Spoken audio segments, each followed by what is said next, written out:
Hi everyone, my name is Amy M. Lee. I'm the CEO of Quill Publishing, and today we're going to talk about the art of hustling.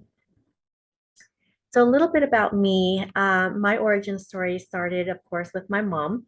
She learned her hustling skills back when, gosh, it was 1979 when Saigon fell. And under a new communist regime, she had to really go underground and sell in the black market to survive and to make money to feed the family. I was born with a congenital heart defect, and so her hustle was also to get out of the country to save my life by finding medical attention. And ultimately, we did escape and make it to America. But when my mom passed away in 2017, that's when my world crumbled, and I just had to pivot my life into a new direction. And I went from the corporate world now into the world of writing and publishing. So, as an indie author, I have done a lot of hustling to not only promote my books, but also myself, my brand, and also my company. So we're going to dive into a little bit of what a hustler does. What does that look like? And you'll see here on the screen, there are 7 pillars of hustling, right? The H stands for honing. That's really about knowing your niche, your brand, and your audience, being unconventional. So a true trailblazer is someone who thinks outside of the box and thinks on their feet, and takes opportunities right by the bullhorn. So simplifying is the third step, and it's really about being intentional, being purposeful, not being shy, to just go for it, but also being smart and not reinventing the wheel, but making it your own. So we'll talk about that. And I put on there, take the spaghetti approach, not the shotgun approach, and we'll go into that. Timing is another thing. Seize opportunities. A hustler will seize the opportunities right away, and because timing is money and it is of the essence. Learning. Every hustler, of course, is constantly learning. So be curious. Stay in the know on trends if you can. Stay on the know in technology. Don't be afraid of technology. In Microsoft, when I used to work there, we always say we're dog fooding the product or the pilot. Um, that's the best way to learn. Is just to dig right on in. And then, of course, stay abreast of world news. Be aware of what's going on around you and understand the rules of engagement. So when you're doing any kind of submission work, or you are trying to collaborate with somebody, just understand what the rules are, what the guidance are, and make sure that you step up to that. Engaging. Hustlers, we like to engage, and the best thing you can do is just to build a community around you and network. I can't stress enough how important it is to network. You'll meet so many amazing people, and opportunities will come your way naturally because of the people that you know and the people that you surround yourself with. So if you're an introvert like me, I love to network one-on-one, build that special relationship, extend my comfort zone so that when I meet with people, it's not so crazy anymore where I feel like I am in this little bubble, right? Because I've already had that deep connection with that person. And so it just naturally grows the more you connect with people one-on-one. And then, of course, the number one rule, I think, to being a hustler is to be able to recharge and knowing when to take a breath, when to breathe and slow down, when to reward yourself, whether it be a cup of ice cream or a big trip somewhere. Make sure that you please recharge, relax, reward, and reflect. Okay, so we'll go on to the next step here. Honing, I really want to talk about what that means, and it starts with your author brand. If you know who you are and what you represent, it'll be so much easier to get your message out there and also have that trust that people will build with you. Because once you trust the brand, you'll pretty much follow or buy anything with that brand. If you think about Nike, for example, if you trust that brand, whatever product they come out with, you can pretty much guess that it's going to be pretty awesome looking shoe, and the design and the comfort, the technology that gets built into it. So that's what I mean by really knowing your brand. And one of the things I really love about Facebook is when you make a post on your page, you can go into the analytics, into the settings, and find out really what your niche is, right? So for me, for example, I had a post that I did, and you can see in the numbers there that it was almost a split. in terms of, sorry, not a split, but it was more women, 63%, and 36% men. So that is kind of my audience. And if you can also look on there that, I had 2.4 thousand people that were reached and 982 engagements. So get an idea of who's looking at your pages and what the audience looks like so that you know how to market and promote yourself or your work towards that brand or that audience, sorry. And then know your genre too. I actually met with several authors and they would explain to me what their book's about, but then when I asked them what the genre is, they didn't know. And so whatever it is that you're selling, know your niche, know your genre, know your audience, and it makes hustling a lot more intentional. Okay.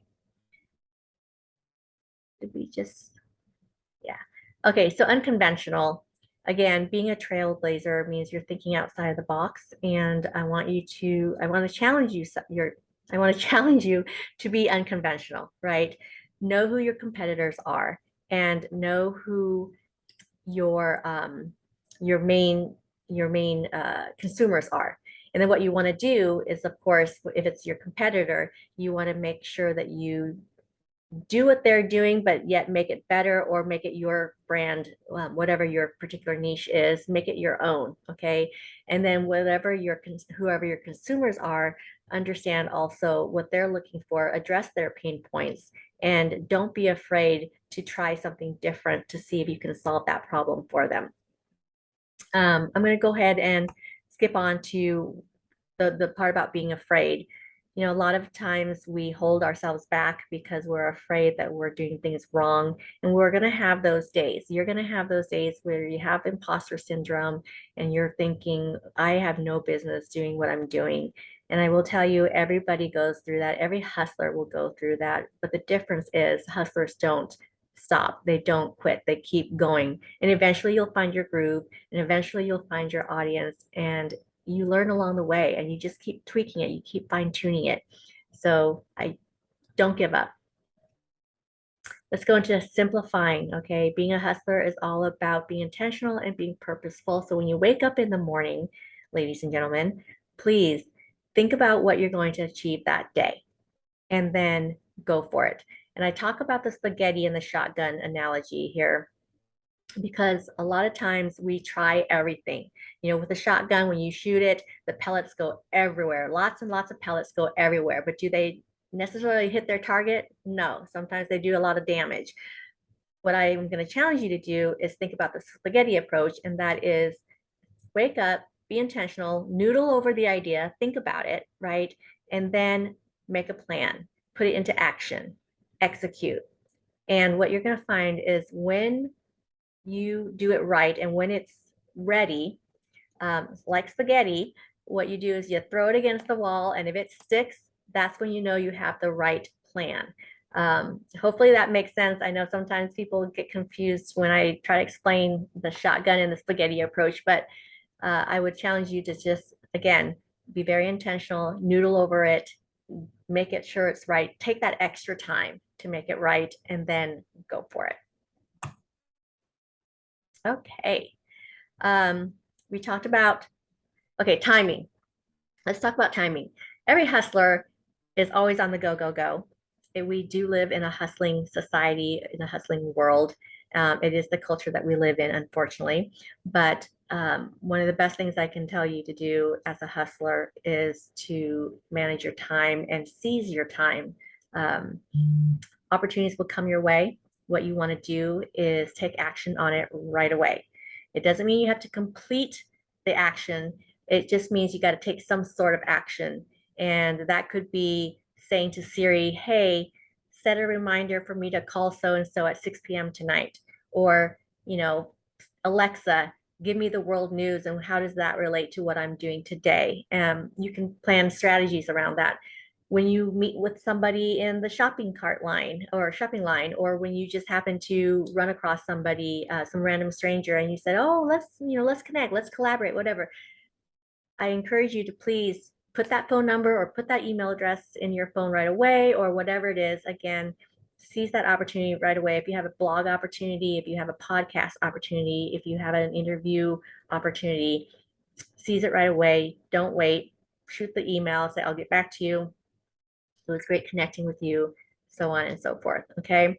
One of the things I put on here are 4 different ways that you can think about what's going on day to day and how you can use that as a way to leverage what you're going to be doing and seizing those opportunities. So, for example, National Day Calendar is something that I follow, and every day there seems to be a national holiday, right? Because it could be National Pumpkin Day or National Pet Your Dog Day. I don't know. But whatever your business is, you can tie it to whatever that special holiday is and promote it.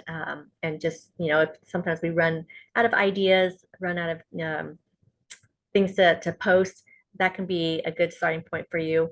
I also, whatever your city or state is, visit that travel page. There's always events that are going on. There's so much to discover within your own state or own country or own town. And you can tie that also into whatever opportunity that it is that you're trying to create or that you are trying to get. History.com is great too because every day something has happened in the past, right? It could be on this date today, 100 years ago, so and so did this or that, and it could be a very significant event that could also tie into whatever it is that you're hustling about.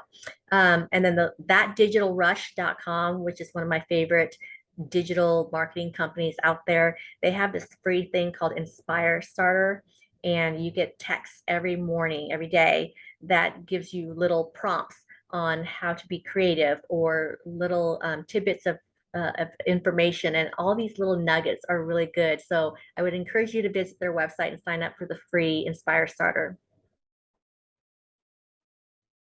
Okay, learning. As a hustler, I always try to stay on top of what's going on. That involves going to conferences, that involves, writing blogs and sometimes researching for those blogs, whatever it is. Stay in the know the best you can, stay abreast of world news, understand the rules of engagement. If you're pitching to somebody, if you're submitting a proposal, whatever it is, understand what those rules are and follow it to the T. In the publishing world, if you're pitching to an agent or you're querying to an editor or an agent, if you don't follow their guidelines to the T, you will immediately get rejected. So that's why it's very important to be able to follow directions. So yeah, think about, what events can you attend? What associations can you be a part of? Are there podcasts, workshops, YouTube videos, blogs, etc., that you can look at to learn more about your craft, learn about your competition, learn about your consumers, learn about the industry? Always be curious and always be learning. Okay, and the E in Hustler is about engaging. Again, building that community around you is super important because, again, these people are so connected, right? It's like a spider web, or you're the nucleus, and it just goes from there. The more people that you network with and collaborate with, the more opportunities that will come your way. And when those opportunities come your way, you're going to seize it immediately because you're all about the timing, right? I love to socialize and in small pods of people. And sometimes, when I'm hungry for that human interaction and there's nothing going on, I will create that opportunity myself so that I can, engage and be with other people. So I had an amazing opportunity, for example, where I was in Miami. I got to be a part of the Miami Formula One Grand Prix, and I had also this small sliver window of opportunity to meet with the producer, two-time Emmy Award-winning producer. And even though my crazy schedule couldn't allow us to meet, I forced it to make it happen. And so much came out of it because I did get to meet this producer, and a snowball, a ripple of effects actually happened because of this. So don't be afraid to connect with new people. Okay. And the last thing I would say is recharging, right? Every hustler has to take a breath, and you can't do this constantly, you're going to burn out, and we don't want to burn out society or mentality, because mental wellness is super, super important. And I know I'm going really fast because I only have a few 20 minutes, I think, to get through this. But what you really want to do is just think about all the accomplishments that you've done, all the things that you've done, and reflect on that and reward yourself, pat yourself on the back. And again, it could be as small as a little, a little thing of ice cream, or it could be a big trip, which is what I did. I went all the way to Miami to attend a Formula One Miami Grand Prix, and that was an amazing reward for myself. So whatever it is, spend time with your family, do some me time. I don't care if you lock yourself in the bathroom for 30 minutes, if that's what recharging means for you. Shut out the noise, shut out, all the laundry and all the dishes that are piling up, and just take time to be with yourself, because you deserve it. And that is my presentation on how to be a hustler. Again, honing, being unconventional, simplifying, timing, learning, engaging, and recharging. And again, you can do this. The beauty of hustler is there's 7 letters in this word, and you can do one of those things once a week. Maybe on Monday, you pick one of these letters to focus on, or maybe the first week you focus on that particular letter. It's okay to switch it up. It's okay to do whichever you want to do, but always be hustling, and always be rewarding yourself too, because you are amazing. And with that, congratulations. You have your certificate of completion. Thanks for hustling with me, and I hope you have a great one. And if you have any stories, share them with me. I'd love to hear your hustling stories. Thank you so much. I'm going to go ahead and stop sharing, and we'll also stop recording.